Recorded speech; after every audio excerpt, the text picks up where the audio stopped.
মায়ের কাছ থেকে দূরে থাকার কাছে থাকুক, এটা একটা নারীর সম্পর্ক। সো যখনই মার কাছে সন্তান আসে, এটা আসলে এক্সপ্লেন করা ইম্পসিবল আমার জন্য।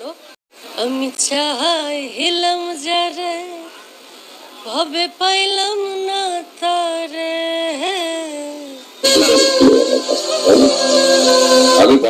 সম্প্রতি এক সাক্ষাৎকারে সালমাকে প্রশ্ন করা হয়, আপনি কেন মেয়ে স্নেহাকে তার বাবার কাছ থেকে নিয়ে আসলেন? এমনিতেই রাজনৈতিক পরিস্থিতির জটিলতার কারণে সালমার সাবেক স্বামী শিবলি সাদিক মানসিকভাবে ভেঙে পড়েছেন।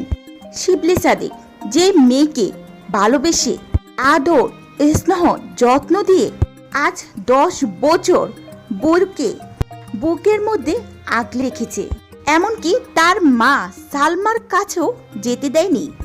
আজ কিনা তার করুণ পরিস্থিতির সময় সালমা তার মাতৃত্ব দেখাচ্ছে। 10 বছর আগে কোথায় ছিল সালমার এই মাতৃত্ববোধ?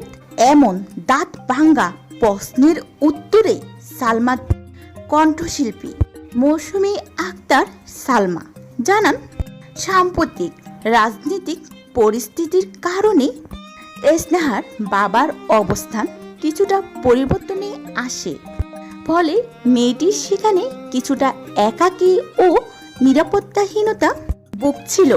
মেয়ের এই একাকিত্বটা একজন মা হিসাবে সালমা মেনে নিতে পারেননি, তাই তিনি সরাসরি স্নেহার বাবার সঙ্গে কথা বলেন এবং তার পূর্ণ অনুমতি নিয়ে স্নেহাকে নিজের আশ্রয়ে নিয়ে আসেন। মেয়েকে ফিরে পেয়ে সালমা সামাজিক যোগাযোগ মাধ্যমে আবেগঘন পোস্ট করে লিখেছেন, তার বুক থেকে পাহাড় সমান বোঝা নেমে গেলেও কাজের চেয়েও এখন সন্তানদের ভবিষ্যৎ করা এবং তাদের সাথে বাকি জীবন কাটানোই তার মূল লক্ষ্য। তো ভিউয়ার্স, সালমা এবং তার মেয়ের সম্পর্কে আপনাদের মতামত ভিডিওটি নিচে কমেন্ট সেকশনে জানাতে ভুলবেন না।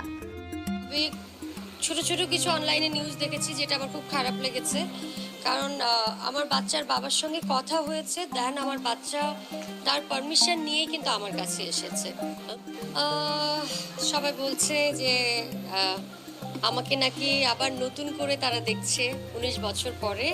তো এটা আমার অনেক ভালো লেগেছে যে আমার ছোটবেলাটা এখনো আমার ভক্তদের চোখে একই জায়গায় দাঁড়িয়ে আছে, এটা বিরাট পাওয়া আমার জন্য।